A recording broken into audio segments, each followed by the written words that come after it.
আসসালামু আলাইকুম, হ্যালো বিয়ার্স, আপনারা সবাই কেমন আছেন? আশা করি সবাই ভালো আছেন। তো আলহামদুলিল্লাহ আমিও ভালো আছি। আজকে আমি সকালবেলা চলে আসলাম ছাদ বাগানে এসে আমি কিছু কাজ করে নিলাম। আর এই দেখুন, আমি আমার আঙ্গুর ফলের গাছটাকে এখন কাটাই ছাটাই করে এটা পরিষ্কার পরিচ্ছন্নতা করে দিব। আর উপরে ভাইছে, তো যার কারণে আমি এটার যত্ন নিতে পারিনি।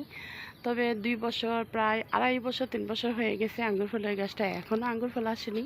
তো শেষ চিকিৎসা করে দেখবো এবার, যেহেতু এটা অনেক অনেক ভারী, এটা ছাড়াই করে দিছি, তারপরও আঙ্গুর ফলের কোনো সন্ধান পাই নাই।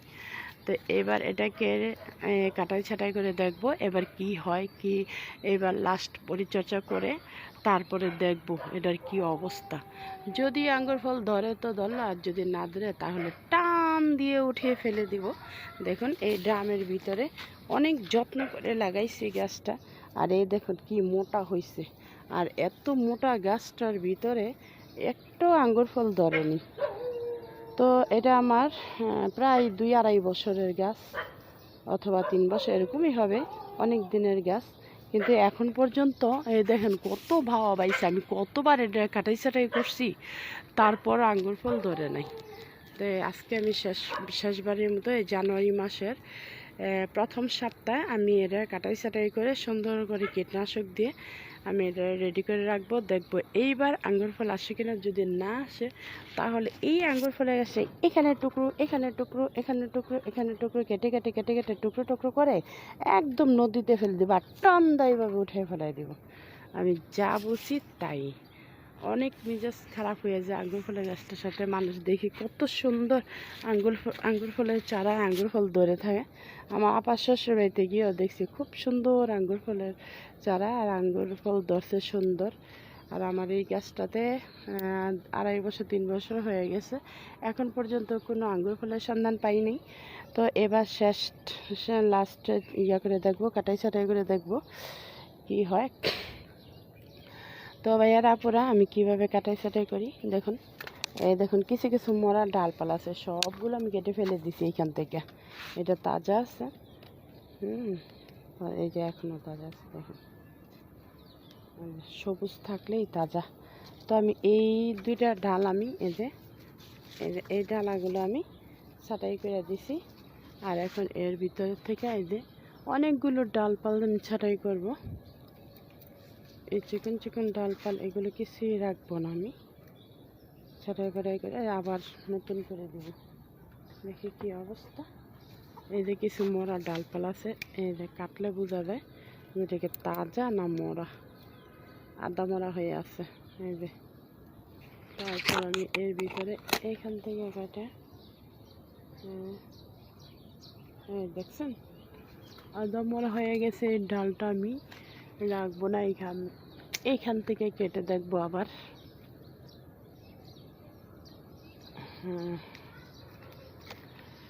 এইখান থেকে কেটে দেখবো কি অবস্থা।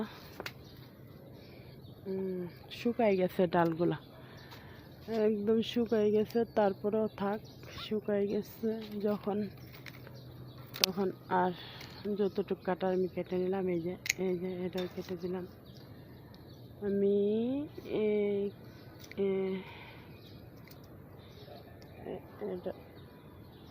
এইটাকে এভাবে কেটে দিলাম, এইটাকে এভাবে কেটে দিলাম, এর ভিতরে এভাবে কেটে দিলাম। যেগুলো শুকাই গেছে এগুলো গোড়ার থেকে এভাবে কেটে দিলাম।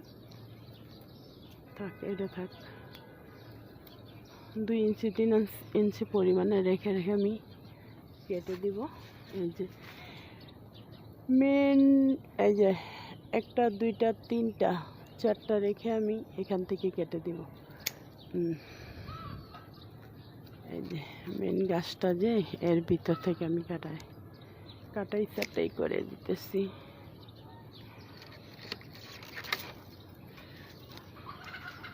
আর এটা আমার বিচির থেকে চারা যেটা, সেটা আমি যত্ন করে রাখবো। এই গাছটা আমার বিচির থেকে হয়েছে। এটা হলো কাটাই ছাটাই করে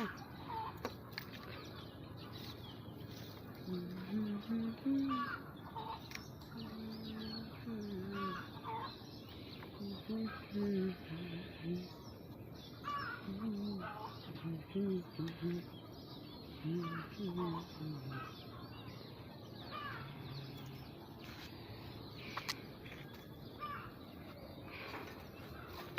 হলো আঙ্গুর ফল গাছের, তবে আমি গাছটাকে নামিয়ে তারপরে কাটাই ছাটাই আরেকটু করে নিব। আমার এই আঙ্গুর ফলের ড্রামটা এখানে অনেকগুলো ইটা দিয়ে উঁচা করে রাখছি, আর উঁচা করার কারণে মাচার মধ্যে আমি এগুলো বাড়ি দিছিলাম, কিন্তু আমি সুন্দরভাবে যত্ন করতে পারিনি, কীটনাশক দিতে পারিনি, কোনো কিছু স্প্রে করতে পারিনি। তো গাছটারও দোষ দিয়ে লাভ নেই, যেহেতু আমি এটা পরিচর্যাই করতে পারিনি, এটা কীভাবে আমার ফল দেবে। তো ভাইয়ারা পুরো বলুন তো, আমি এটা কোন জায়গায় রাখলে ভালো হয়, এটা কোথায় রাখবো, কোথায় রাখবো। তবে ভাবছি এই মাঝখানে দিয়ে আমার যে ছাদের লটগুলো আছে, আর সেই লটগুলোতে যদি আমি এইভাবে বাওয়াই দিই, এই যে লাউ গাছ যেভাবে আছে এভাবে যদি বাওয়াই দিই ভালো হবে না? ভালো হবে, যেহেতু এই লটগুলোর মধ্যে না, তাও ভালো হবে না, যেহেতু আমি এগুলোতে স্প্রে করতে পারবো না, কোনো ওষুধ দিতে পারবো না, কীভাবে দিব। তবে কোথায় রাখলে ভালো হয় ভাইয়ারা আপুরা দেখুন, বুঝতে পারতেছি না। তারপরে দেখি কোথায় রাখলে ভালো হয়, তারপরে আবার আমি আপনাদেরকে দেখাইব। জানুয়ারি মাসের প্রথম সপ্তাহে আমি আমার আঙ্গুর ফলের গাছের ডালপাল ছাঁটাই করে তারপরে যে অবস্থা করতেছি, এই দেখুন আমি 4 বাঁশ বেঁধে তারপর এর ভিতরে আঙ্গুর ফলের গাছটা ঘুরিয়ে ঘুরিয়ে দিয়ে দিব। তো দেখুন তো কেমন হচ্ছে। আজকে সকাল থেকে সারাদিন কাজ করতে করতে ক্লান্ত হয়ে গেছি, তাই এখন আপনাদেরকে ভালো করে দেখাইতেছি যে দেখুন আমি কিভাবে করতেছি। তো ভাইয়ারা পুরা এই যে আমার আঙ্গুর ফলের গাছটাকে আমি এভাবে রাউন্ড করে ঘুরিয়ে ঘুরিয়ে পেঁচিয়ে পেঁচিয়ে দিয়ে দিছি। দেখুন দেখুন এই যে এভাবে রাউন্ড করে ঘুরিয়ে ঘুরিয়ে পেঁচিয়ে পেঁচিয়ে দিয়ে দিছি। এই হচ্ছে ড্রাম, এই ড্রামের ভিতরে দেখুন, দেখা যাক কি হয়। এবারও যদি আঙ্গুর ফল না ধরে তাহলে আমি গাছটাকে কুপিয়ে কুপিয়ে কুপিয়ে কুপিয়ে আমি শীতলক্ষা নদীর ভিতরে ফেলে দেব। অনেক অনেক করছি গাছটা, দেখেন কত মোটা হয়েছে গাছটা। যত্ন না পাইলে কি আর এরকম মোটা হয়, বুঝছেন। তারপরও গাছটা আঙ্গুর ফল ধরে না। তো এবার দেখি, এবার এর ভিতরে পরিচর্যা করব, যত্ন করব। তো ভাইয়ারা আপুরা আমার মতো এরকমভাবে ডামেন্টে এই সিস্টেমের আপনারা লাগাতে পারেন। সিস্টেমটা খুবই সুন্দর, গাছ যেমনই হোক, গাছ ভালো হলে তো আরও বেশি ভালো লাগে, ফলগুলো এইভাবে ঝিলা ঝিলা থাকে, ভালোই লাগে। তো আজকের জন্য এখানেই রেখে দিলাম, সবাই ভালো থাকবেন আর আমার জন্য দোয়া করবেন যেন আমি আমার ছাদ বাগানটা খুব সুন্দরভাবে গুছিয়ে রাখতে পারি। তো আজকের জন্য এখানে রেখে দিলাম। ওকে, আল্লাহ হাফেজ।